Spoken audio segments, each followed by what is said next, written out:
Bismillahirrahmanirrahim. Ila hadratin Nabiul Mustafa Muhammadin sallallahu alaihi wasallam wa usun ila musannif Safinatun Najah wa usun ila ruhi guru orang sadayana. Al-Fatihah. A'udzubillahi minasyaitonirrajim. Bismillahirrahmanirrahim. Alhamdulillahirabbil alamin arrahmanirrahim maliki yaumiddin iyyaka na'budu wa iyyaka nasta'in ihdinas siratal mustaqim siratal ladzina an'amta 'alaihim ghairil maghdubi 'alaihim waladdallin amin. Faslun ari ieu pasal eta pasal sahiji. Arkanul imani ari pirang-pirang rukun iman sitatun eta aya genep. Antuk mina kahijieun kudu ngimankeun anjeun billahi ka Gusti Allah wa malaikatihi sareng kaduana ngimankeun ka pirang-pirang malaikatna Allah wa kutubihi sareng katiluna ngimankeun ka pirang-pirang kitabna Allah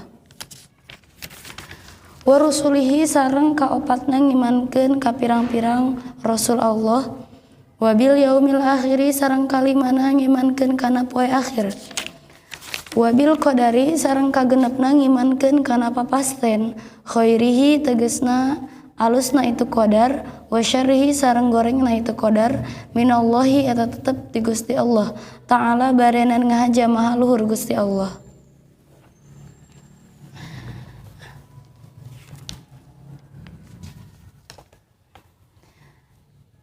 Dalam kitab Sapinah pasal kedua yaitu pasal rukun iman. Rukun iman ada 6. Yang pertama iman kepada Allah, yang kedua iman kepada malaikat-malaikatnya Allah, yang ketiga iman kepada kitab-kitabnya Allah, yang keempat iman kepada rasul-rasulnya Allah, yang kelima iman kepada hari akhir, dan yang keenam iman kepada qada dan qadar.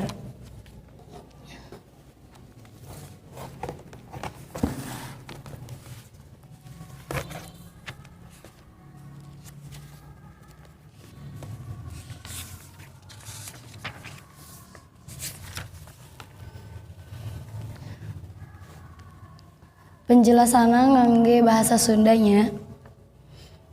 Penjelasan iman kabagi dua bahasa, kahiji cek lugot, kadua cek syara. Lamun iman cek lugot mah kadar-kadar percaya.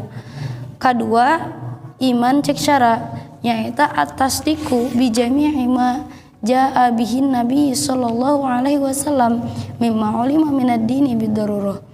Artina percaya jeung ngabenerkeun kana sakabeh naon-naon anu tos ditepikeun ku Kanjeng Nabi Muhammad sallallahu alaihi wasallam.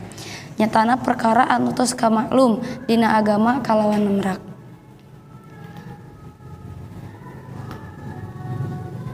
Jeung satu acan ngajelaskeun kana rukun iman aya pirang-pirang martabat iman. Martabat iman sadayana aya 5. Anu kahiji iman taklid, anu kadua iman ilmu, anu katilu iman ayan, anu kaopat iman hak, anu kalimana iman hakikat atanapi sok disebut iman hakul yakin. Nah, secara jelas ngajelaskeun iman insyaallah kin di lain waktos. Langsung kana iman kana penjelasan rukun iman. Rukun iman anu kahiji nyaeta iman ka Allah. Nyaeta bi anta taqida annallaha ta'ala mawjudun qadimun bakin mukhalifun lil hawadisi mustaghnin an kulli syai'in wahidun qadirun muridun alimun sami'un basirun mutakallimun. Hartina yen nekadkeun anjeun kana saenyana Allah ta'ala eta aya turti heula anu langgeng anu nyulayaan ka sakabeh makhluk anu sugih tina saban-saban perkara tegasna anu jumeneng kalawan zatna anu sahiji sifatna jeung sahiji zatna jeung sahiji oge dina af'alna tur anu kawasa anu kersa anu unia anu nguping anu ningali anu ngadangu.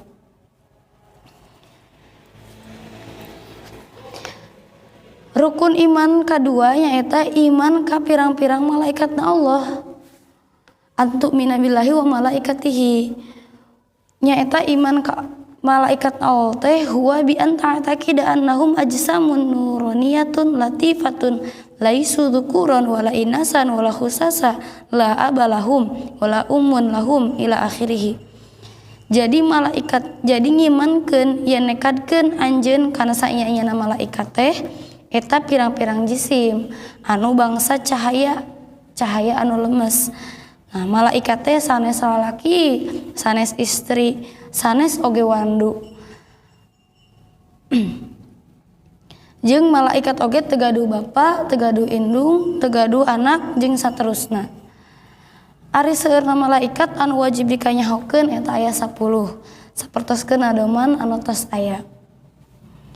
Hiji malaikat Jibril pada melanana tukang nurunkeun wahyu ti Allah ka para nabi. Kadua malaikat Mikail pada melanana tukang nurunkeun hujan. Katilu malaikat Israfil pada melanana tukang niup songsong. Kaopat malaikat Israil pada melanana tukang nyabut nyawa. Kalima jeung kagenepna malaikat Munkar Nakir. 7 malaikat Raqib pada melanana tukang nuliskeun amal hade ayana di belah katuhu.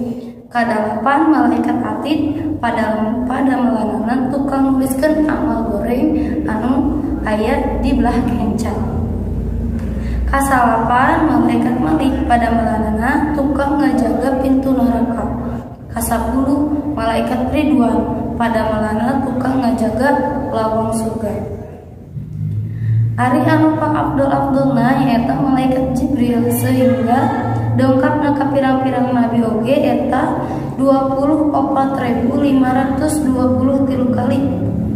12 kalina ka Nabi Adam, 40 kalina ka Nabi Yakub, 40 kali oge ka Nabi Idris, 10 kalina ka Nabi Isa, 3 kali ka Nabi Ayub, 80 kali ka Nabi Nuh, 400 kali ka Nabi Musa, 24.000 kalina ka Kanjeng Nabi Muhammad sallallahu alaihi wasallam.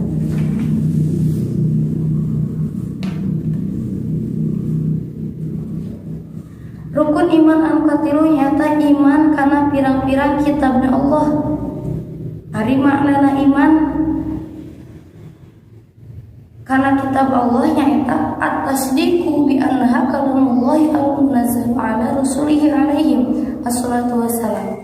Hartosna ngabenerkeun kalawan yakin kana sakabeh pirang-pirang kitab eta kalamullah anu diturunkeun ka pirang-pirang rasulna. Ari pirang-pirang kitab anu diturunkeun ku Allah cik sapali ulama mah aya anu nyarios 104 kitab.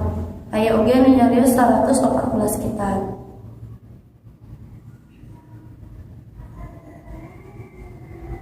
Jeung kitab Al-Qur'an ka Kanjeng jeung ari maknana sakur-sakur kitab eta dikumpulkeun dina Al-Qur'an. Jeung ari makna Al-Qur'an eta teh dikumpulkeun dina Fatihah. Fatihah maknana Fatihah dikumpulkeun dina Bismillahirrahmanirrahim. Maknana Bismillahirrahmanirrahim dikumpulkeun dina batna lafaz bismi. Kaopat iman kana sakabeh pirang-pirang rasul Allah nyaeta bi anta taqida anna Allah ta'ala arsala lil khalqi rusulan rijalan la ya'lamu adadahum illallah ta'ala. Artina yen nekatkeun anjeun kana saenyana Allah ta'ala parantos ngutus pikeun makhluk ka pirang-pirang rasul. Tur lalaki henteu aya nu terangan bilanganna angin Allah. Tapi cek sakalina ulama mah nyaeta ayat 313. Ngan anu wajib dikanyahokeun mah aya 25. Sapertoskeun dina lagu nasyid nomor 4.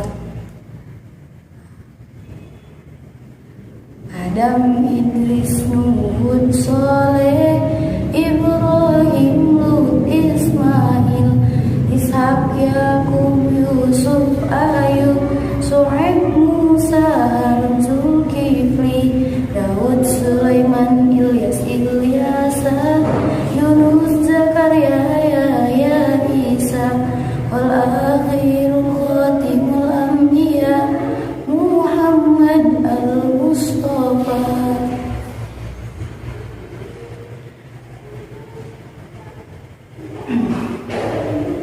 tah dina nabi oge aya nu dinamian